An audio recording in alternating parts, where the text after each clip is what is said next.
رمضان کی آمد ہے، اس پہ گفتگو کریں گے۔ رحمت، مغفرت، عبادت اور ریاضت اور نیکیوں کا یہ موسم بہار اس کو کہا جاتا ہے، رمضان المبارک، اور اس کی آمد ہے۔ بس یہ لگ رہا ہے یا تو اگر آج چاند نظر آ گیا تو پھر کل پہلا روزہ ہو جائے گا، یا پھر آج نہیں تو پھر پرسوں پہلا روزہ ہوگا۔ تو ہر سال کی طرح اس سال بھی مسلمان نماز و روزہ کا خصوصی اہتمام کریں گے۔ ماہ صیام کے ختم ہونے پر ایک تشنگی بھی باقی رہ جاتی ہے کہ کیا ہم وہ حق ادا کر سکے یا نہیں کر سکے۔ روزے ہمارے اوپر فرض کیے گئے تھے، تو کیا ہم نے اس روزے کے دوران جو روزے کا رکھنے کا مقصد تھا کیا وہ اچیو ہو پایا یا نہیں؟ ایک بہتر انسان ہم کیا بن سکے ان 30 دنوں کے اندر یا نہیں؟ قرآن کی تعلیمات کیا تھیں، کیا اس پر عمل پیرا ہوئے یا نہیں؟ تو یہ سوالات ہیں، تو ان پر ہم بات کریں گے کہ کس طریقے سے ہم زیادہ سے زیادہ برکتیں، رحمتیں سمیٹ سکتے ہیں اس ماہ صیام۔ تو کون ہے ہمارے ساتھ؟ اسی پہ ہمارے خاص مہمان آج موجود ہیں، مفتی وسیم بندگی صاحب۔ السلام علیکم مفتی صاحب۔ وعلیکم السلام ورحمۃ سر ویلکم ٹو دی شو، بہت شکریہ آپ نے ہمیں وقت دیا۔ رمضان میں، ماہ رمضان المبارک میں ہم روزوں پہ زور رکھتے ہیں، تراویحوں پہ، عبادت پہ، لیکن کتنا ضروری ہے مفتی صاحب کہ ہم اپنی زبان اور آنکھ کا بھی روزہ رکھیں؟ بنیادی تبدیلی یعنی ہمارے اندر کیسے آئے گی؟ یہ تو ایک پریکٹس ہے نا۔ اعوذ باللہ من الشیطان الرجیم، بسم اللہ الرحمن الرحیم۔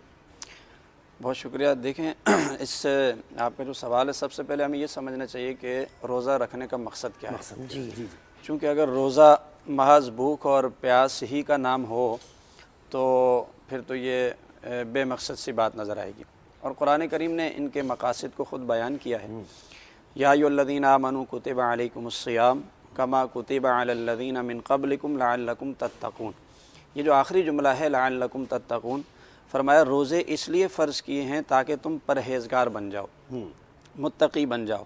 گویا کہ یہ روزہ محض بھوک اور پیاس کا نام نہیں ہے کہ آپ صبح سے شام تک ایک پریکٹس کرتے رہیں اور اس کے کچھ اہداف نہ ہوں، اس کے کچھ مقاصد نہ ہوں، اور وہ آپ کی زندگی میں کوئی تبدیلی پیدا نہ کرتا تو ہو سکتا ہے، روزہ نہیں ہو سکتا۔ روزہ نہیں ہو سکتا ہے، کیونکہ روزہ تقویٰ پیدا کرتا ہے۔ اچھا، تقویٰ، پرہیزگاری، یہ لفظ عام ہم سنتے ہیں، اس کا معنی اور مفہوم کیا ہے؟ اس کا معنی اور مفہوم یہ ہے کہ آپ ایک اچھے انسان بن جائیں، با اخلاق، با کردار۔ جہاں پر کسی سے ہمدردی کرنی ہو وہاں آپ کے اندر ہمدردی کا جذبہ ہو، جہاں کسی سے حسن سلوک کرنا ہے تو وہاں حسن سلوک کا جذبہ ہو، جہاں کسی کو معاف کرنا ہے، درگزر کرنا ہے تو آپ کے اندر وہ والا جذبہ ہو، جہاں کسی چیز کو برداشت کرنا ہے، صبر، تو آپ کے اندر وہ والا جذبہ ہو۔ ان تمام صفات کا نام تقویٰ کہلاتا ہے۔ اور روزے کے مقاصد میں سے یہ مقصد بیان کیا کہ روزہ اس لیے رکھوایا جاتا ہے تمہارے اندر تقویٰ پیدا ہو۔ اب بہت سارے لوگ ہیں کہ جو صرف بھوک اور پیاس کا سامنا کرتے ہیں اور روزے کے ان مقاصد کو نہیں سمجھتے، تو ان کے بارے میں احادیث کے اندر یہ ذکر ہے کہ بہت سے روزے دار ایسے ہوتے ہیں جنہیں محض بھوک اور پیاس کے علاوہ کچھ حاصل نہیں ہوتا ہے، یعنی جو اہداف روزے نے متعین کیے تھے وہ انہیں ملتے نہیں ہیں۔ اصل میں ہمارے یہاں خرابی یہ ہے کہ ہم ہر چیز کو، اسلامی تہوار کو خاص طور پر، اب ہمارے یہاں ایک یہ طریقہ کار چل پڑا ہے کہ اسے بطور رسم گزار دیتے ہیں، روح کے بغیر۔ جی ہاں، جی ہاں۔ دیکھیں، جو اسلامی تعلیمات ہیں نا، وہ اپنے اندر ایک حقیقت رکھتی ہیں، اس کے اندر اپنی ایک روح بھی موجود ہے، اس کی ایک روحانیت موجود ہے۔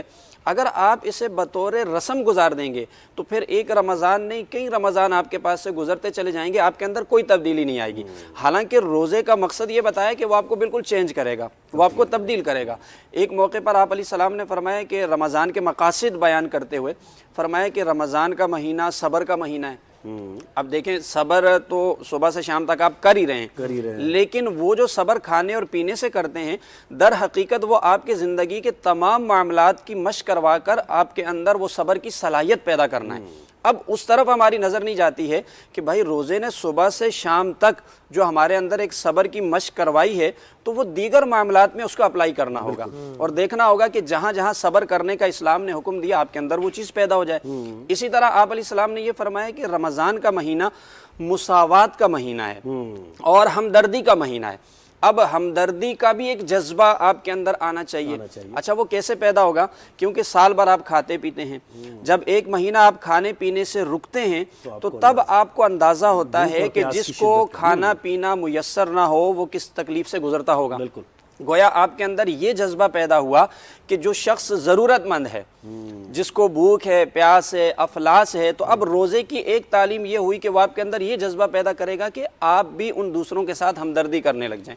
اچھا، اسی طرح روزے کے مقاصد بیان کرتے ہوئے آپ علیہ السلام نے فرمایا کہ بھائی رمضان کے مہینے میں جو تمہارے ماتحت افراد ہیں، فرمایا ان کے ساتھ نرمی برتو، کام میں تخفیف کرو۔ اب دیکھیے، محض ایک روزہ رکھنا نہیں ہے، اس کے ساتھ بہت ساری چیزیں نہیں ریلیٹڈ تو ہیں۔ یہاں تو مجھ سے یہ ہوتا ہے کہ مجھ سے زیادہ بات نہیں کرو، مجھ سے زیادہ بحث نہیں کرو، میرا روزہ ہے۔ میرا روزہ جی ہاں جی ہاں، اب یہ الٹا، بالکل یہ الٹا چل رہا ہے۔ تو اب آپ علیہ السلام نے فرمایا کہ اگر کوئی رمضان میں اپنے ماتحت افراد جو اس کے ماتحت کام کرتے ہیں، کام میں تخفیف کرتا ہے روزے کی وجہ سے، کہ چلے میں روزے کا لحاظ کرتے ہوئے، تو آپ علیہ السلام نے فرمایا کہ پھر ایسا شخص اللہ اس کے بدلے میں اس کو جنت میں داخل کرے گا اور جہنم سے آزادی عطا فرما دے گا۔ یعنی اس کا یہ عمل کہ اپنے ماتحت لوگوں کے ساتھ نرمی برتنا، اچھا یہ عمل بھی اس کو سکھاتا ہے کہ رمضان کے مہینے میں جب تم نرمی برت رہے ہو تو گویا پورا سال تمہیں یہ پریکٹس کرنی ہے، پورا سال اپنے ماتحت جو لوگ ہیں ان کے ساتھ نرمی برتنے کا معاملہ کرنا ہے۔ اسی طرح آپ علیہ السلام نے فرمایا کہ ساتھ میں عبادات بھی اس مہینے میں کرنی ہے۔ اچھا، ہمارے یہاں اعتدال نہیں ہے۔ اعتدال اس اعتبار سے نہیں ہے کہ جب رمضان آتا ہے تو بعض لوگ افطاری کرواتے ہیں لوگوں کو، بے شک وہ ثواب کا کام ہے، بعض لوگ راشن تقسیم کرتے ہیں، بعض لوگ جو ہے عید کے حوالے سے لوگوں میں خوشیاں بانٹنے کے لیے کچھ رقم تقسیم کرتے ہیں۔ اب یہ ایک حصہ ہے۔ اچھا، کچھ لوگ ایسے ہوتے ہیں کہ جو صرف اپنی توجہ عبادت پر مرکوز کر دیتے ہیں کہ بھائی ہم نے صرف نماز، روزہ اور یہ عبادات کرنی ہے۔ بیلنس قائم کرنے کا نام اسلام ہے۔ بیلنس قائم کرنے کا مطلب یہ ہے کہ آپ عبادت کے وقت میں عبادت بھی کریں آپ، اور جہاں حقوق العباد کا معاملہ ہے، دوسروں کے ساتھ ہمدردی ہے، وہ بھی کریں۔ اب ایسا نہیں ہے کہ ایک شخص اگر روزہ افطار کرانے والی خدمت کر رہا ہے تو وہ پورا مہینہ اسی میں لگا رہے، عبادات سے صرف نظر کر لے۔ ایک شخص ایسا ہے کہ وہ عبادات میں لگا اور اس نے جو انسانی حقوق ہیں اس کو نظر انداز کر دیا، تو یہ بھی نہیں ہے۔ یعنی اعتدال کے ساتھ چلیں۔